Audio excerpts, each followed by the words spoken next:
Сәлеметсіздер ме балалар? Қазақ тілі сабағы. Бүгінгі сабағымыздың тақырыбы жалқы есім және жалпы есім.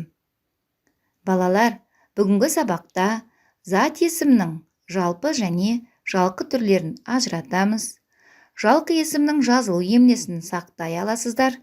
Өлеңдегі негізгі ойды анықтауға бағытталған сұрақтар құрастыру және жауап беру, жаңа сөз жасай аласыздар. Ендеше сабағымызды бастаймыз. Ережені оқимыз, көңілімізге тоқимыз. Олай болса, балалар, кестеге назар аударамыз және есімізге сақтаймыз. Яғни, зат есім, жалқы есім және жалпы есім болып екіге бөлінеді балалар. Жалқы есімдерге кісі аттары, қала, жер, су атаулары, жануарларға қойған атаулары жатады. Жалқы есімдер бас әріппен жазылады. Ал жалқы есімдерден басқа зат есімдерді жалпы есім дейміз. Жалпы есімдер кіші әріппен жазылады екен. Балалар, ендеше тапсырмалар орындаймыз. Атауын тапта дұрыс жаз. Экранда көрсетілген суретке қарай отырып, тапсырманы орындаймыз. Ендеше суреттерде не бейнеленген екен? Олар қалай аталады? Өте керемет балалар, жауаптарың дұрыс деп ойлаймын. Ал тексерейік. Яғни қала және Астана, тау және Алатау. Бәрекелді балалар, өте тамаша.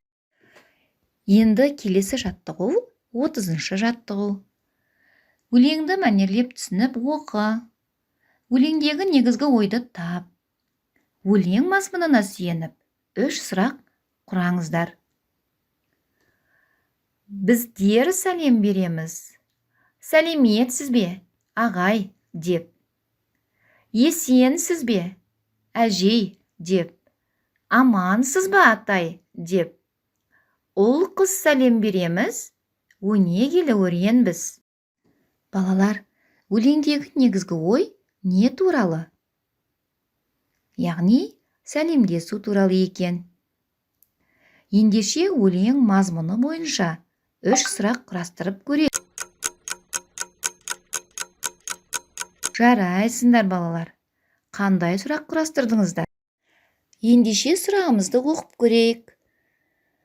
Ағаймен қалай сәлемдесеміз? Әжеймен қалай амандасамыз? Атаймен қалай амандасамыз? Екен балалар, өте керемет. Келесі тапсырма 31-ші жаттығу.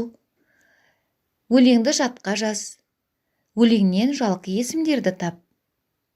Ендеше өлеңді барлығымыз бірге жаттаймыз. Бекен төкен, тете екен. Тете үлкені бекен екен. Балалар, бұл өлеңде тете деген сөз кездеседі екен. Ол нені білдіреді? Тете дегеніміз араларында бала жоқ, ағайындылар. Яғни, бекен мен төкен қатар екен, бірақ олардың ішінде үлкені бекен екен. Осы өлеңді енді жатқа жазыңыздар. Осы өлеңдегі жалқы есімдерді табайық.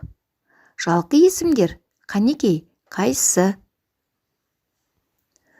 Жалқы есімдер бекен, төкен және бекен екен. Жарайсыңдар балалар. Келесі тапсырма тапқыр бала деп аталады.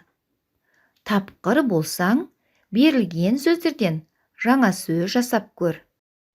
Ендеше экранға назар аударамыз. Берілген сөздердің бір әрпін алып тастап, жаңа сөз жасаймыз.